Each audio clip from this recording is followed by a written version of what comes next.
Good morning. Pásale, come on in.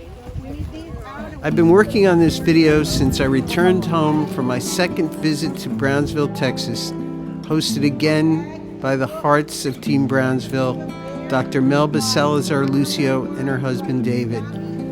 I've been dreaming of these images and then revising the narration, editing and replaying the interviews of the asylum seekers and the volunteers, leaving it, rethinking it, revising it, dreading it, and changing the shape of it to fit the impact of the corona pandemic on the population always in jeopardy.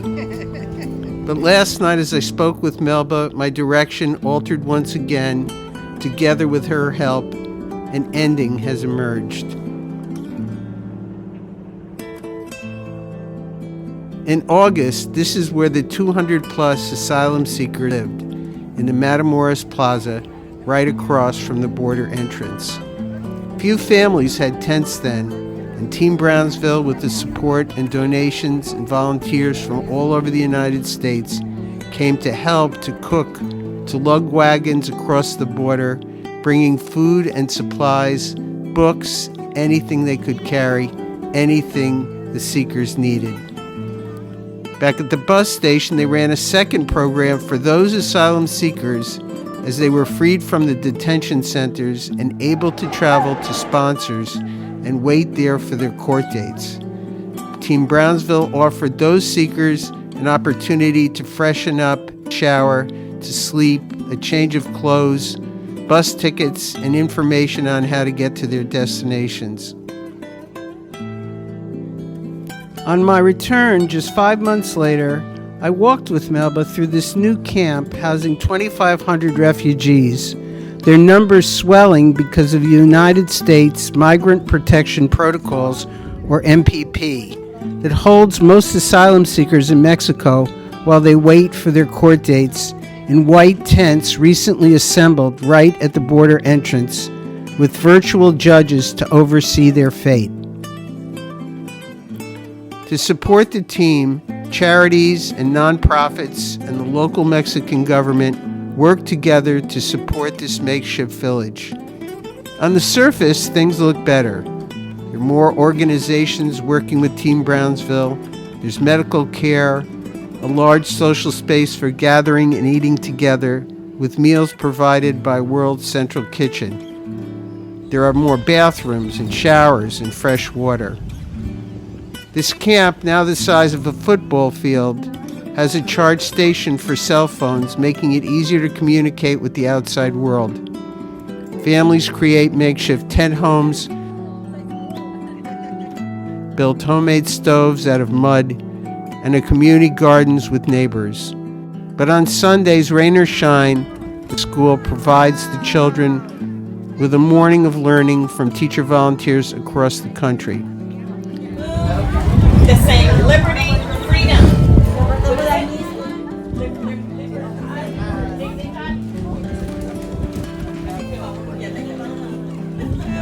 The universality of the message of those two men. It really does. Exactly. To everyone. Yeah. Freedom, Yes. liberty, humanity, in a nonviolent way. Melba, in a role as director of Team Brownsville Escuelita de la Banqueta, stops often on our walk to remind parents and their kids to read every day and get to school on time. She's hopeful that one day these camp children will have a daily educational program. Families trust her and are open to sharing their stories with us about their persecuted lives back home, their difficult journeys to the border, their fears living in this camp when darkness falls and members of drug cartels roam. But they're always grateful to Team Brownsville and hopeful that one day they will become American citizens. Here are some of their stories. Soy Nicole y tengo 12 años y soy de El Salvador. Pues porque hay mucha matazón, hay mucho peligro en mi país. Pues la verdad sí no me siento bien porque, o sea, yo quisiera estar estudiando. She wants to be studying. Sí, ¿Vas a pasar? yo tengo fe que sí voy a pasar, amiga, que todos vamos a pasar. That we're all going to see. Que yo quiero ser doctora. Okay, ¿doctora de qué? Yo ¿Como de policía. medicina o de Sí, de hipnosis medicina. o de qué? Wonderful. Medicina.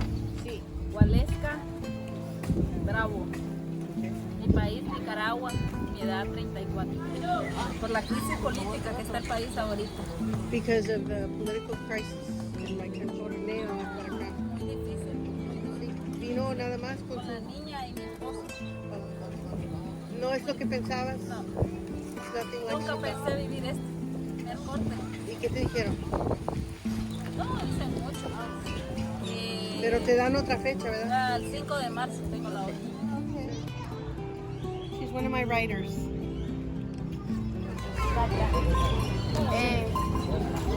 Cecia o Merari Mejía Baches. Yo soy Katia Elizabeth Cruz Lemus. ¿De dónde? Tengo 5 meses. 5 months? 3 meses. 3 months. And why did you? Yo vengo huyendo por un asesino que estuvo presente. Y Okay, que, she watched an assassination.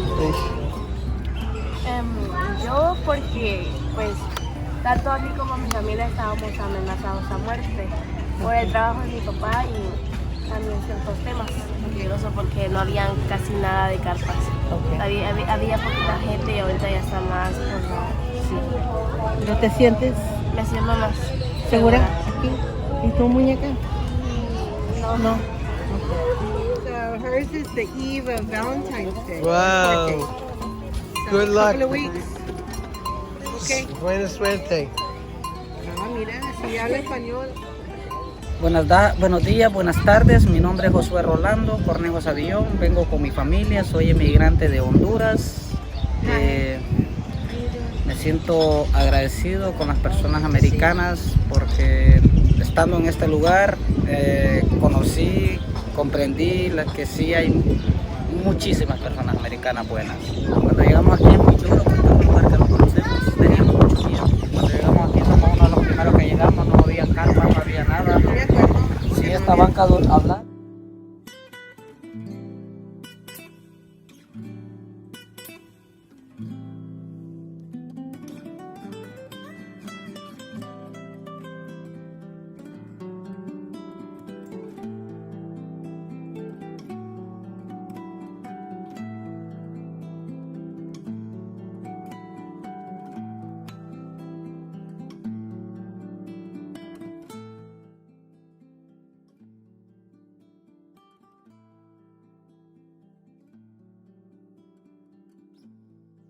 Four days later, the border was closed and American citizens could not cross back into Mexico unless you had essential business.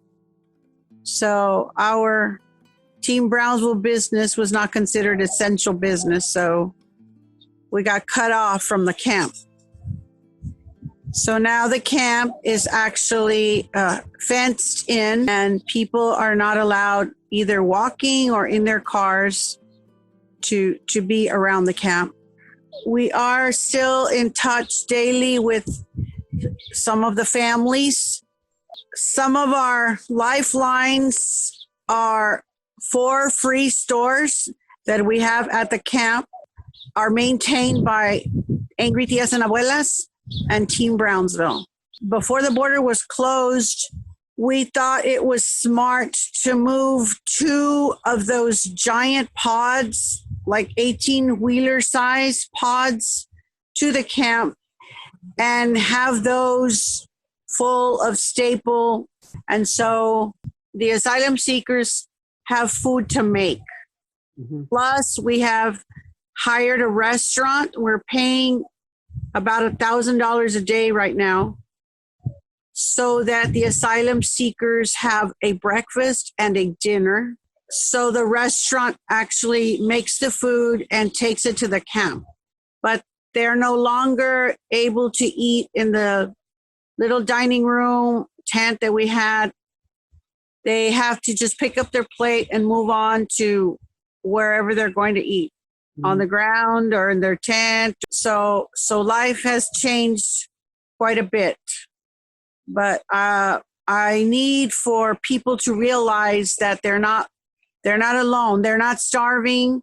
Every other day we have fruits and vegetables that are brought into the camp and taken to these free stores where they are put in like Ziploc bags and distributed to the families.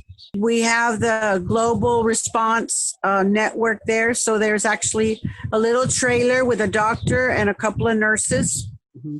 They are actually setting up right now, as we're doing this interview, a hospital. And the hospital is going to be located at the camp.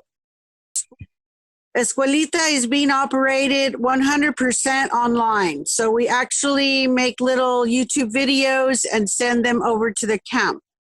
The week that the border closed, we teamed up with a group called Yes We Can. A young woman by the name of Estefania Rebellion. She is a movie producer and movie star that lives in Los Angeles.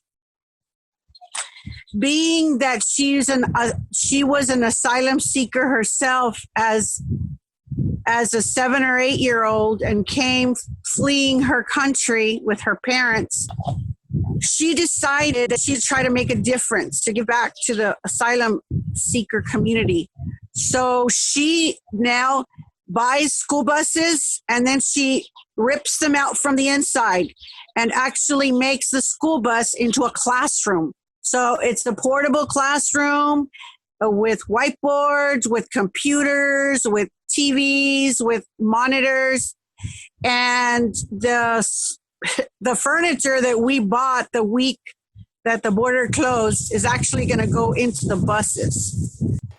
We're doing the best we can, not physically being there, but it's what we have to do. It's just so amazing that when we speak to them and when we hear their voices, they always end with saying that they are praying for us, that they are praying for Team Brownsville and all the volunteers and all the donors, that they're praying for American citizens.